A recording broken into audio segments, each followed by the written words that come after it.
ஆலயா cotton trending வேட்டிகள் ஷர்ட்டுகள்.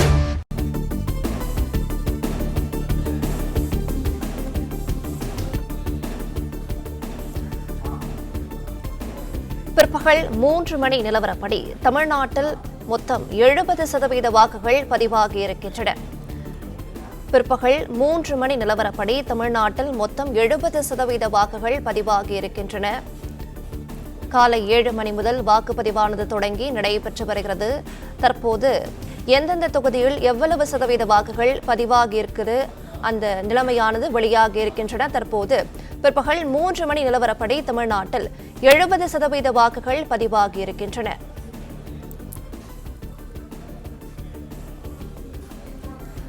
விவரங்களை செய்தியாளர் ராஜகுமரன் தொடர்ந்து வழங்கிட கேட்கலாம். ராஜகுமரன், தற்போது பிற்பகல் 3 மணி நிலவரப்படி தமிழ்நாட்டில் 70% வாக்குகள் பதிவாகியிருக்கிறது.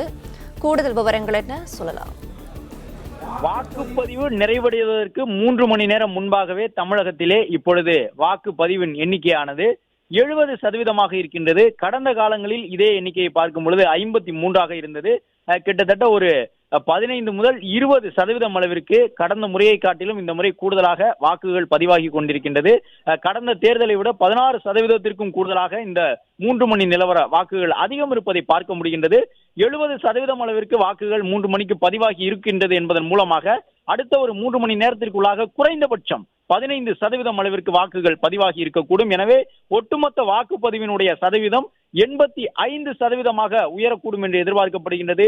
தமிழகத்திலே மொத்தம் இருக்கக்கூடிய 5,73,00,000 வாக்காளர்களில் 70% வாக்காளர்கள் தங்களுடைய ஜனநாயக கடமையை நிறைவேற்றிவிட்டார்கள். கிட்டத்தட்ட 4.5 கோடி மக்கள் தங்களுடைய வாக்கை செலுத்தி இருக்கின்றார்கள் என்பதை இந்த முடிவுகளில் இருந்து பார்க்க முடிகின்றது.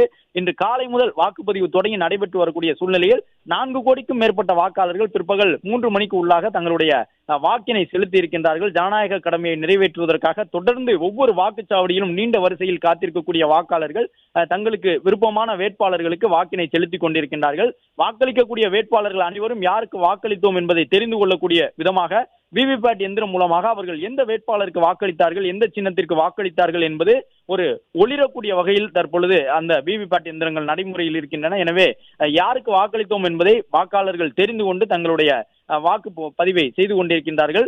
அதே நேரம் ஒரு சில இடங்களிலே தொழில்நுட்ப கோளாறு ஏற்பட்ட பொழுதும் கூட உடனுக்குடன் மின்னணு வாக்குப்பதிவு எந்திரங்கள் கூடுதலாக ஒவ்வொரு மாவட்டத்திலும் 20% அளவிற்கு இருப்பு வைக்கப்பட்டிருந்தது. அந்த மின்னணு வாக்குப்பதிவு எந்திரங்களில் இருந்து மாற்று எந்திரங்கள் பயன்படுத்தப்பட்டு தொடர்ந்து வாக்குப்பதிவு நடைபெற்றுக் கொண்டிருக்கின்றது.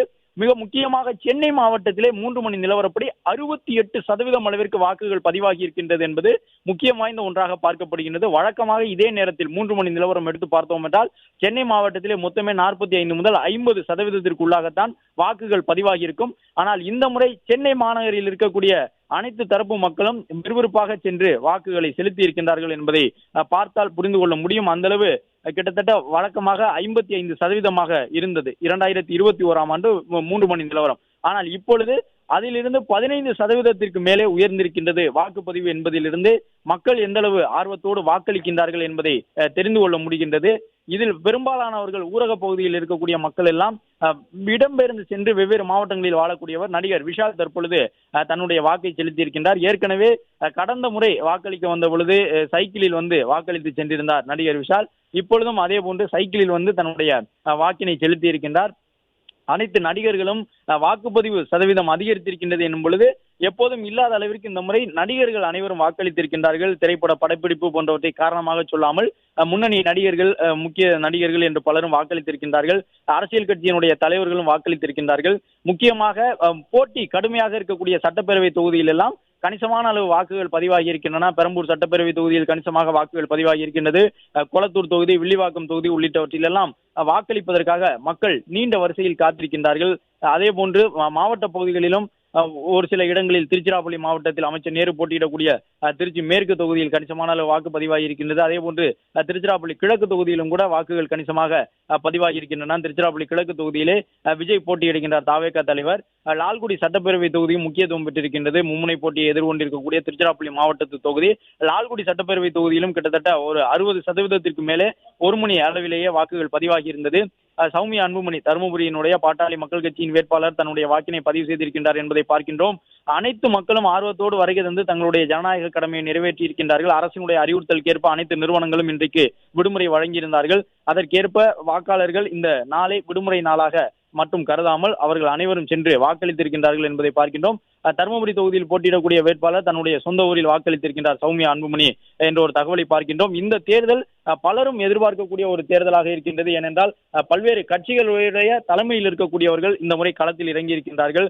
அவர்கள் அனைவரும் சட்டப்பேரவைக்கு வந்தால் அது ஒரு பெரும் தாக்கத்தை ஏற்படுத்தும். ஏனென்றால் சட்டப்பேரவையிலே பாட்டாளி மக்கள் கட்சியினுடைய முக்கிய தலைவர்களில் ஒருவராக இருக்கக்கூடிய சௌமியா அன்புமணி, நாம் தமிழர் கட்சியினுடைய தலைமை ஒருங்கிணைப்பாளராக இருக்கக்கூடிய சீமான், தமிழக வெற்றி கழகத்தினுடைய தலைவராக இருக்கக்கூடிய விஜய் உள்ளிட்ட கட்சிகளுடைய தலைவர்கள் வருவதற்கான வாய்ப்பு அமையுமா என்று எதிர்பார்க்கப்படுகின்றது. அவ்வாறு வரும் பொழுது தமிழ்நாடு சட்டப்பேரவை நடவடிக்கை குறைந்தபட்சம் 6 மாதங்களுக்கு ஒரு முறை சட்டப்பேரவை கூடும். எனவே பேரவை நடவடிக்கை இதுவரை இல்லாத அளவு விறுவிறுப்பாக அமையக்கூடும். வழக்கமான உறுப்பினர்கள் ஒரு கட்சியின் சார்பாக பேசுவதை காட்டிலும் சௌமியா அன்புமணி போன்று நாம் தமிழர் கட்சியின் சார்பில் சீமான் உள்ளிட்டவர்கள் எல்லாம் வெற்றி பெறும் கூடிய பட்சத்திலே சட்டப்பேரவை நடவடிக்கை இன்னும் விறுவிறுப்படையும். சட்டப்பேரவையிலே இன்னும் அதிமுக்கியமான அந்த விவாதங்கள் எல்லாம் எழக்கூடும்.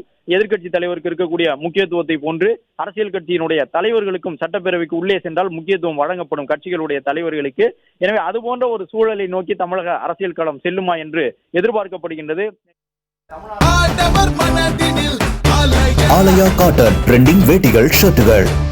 பிளே ஸ்டோர் மற்றும் ஆப் ஸ்டோரில் இருந்து பாலிமர் செயலியை QR கோடு மூலம் பதிவிறக்கம் செய்யுங்கள். செய்திகளை உடனுக்குடன் பெறுங்கள்.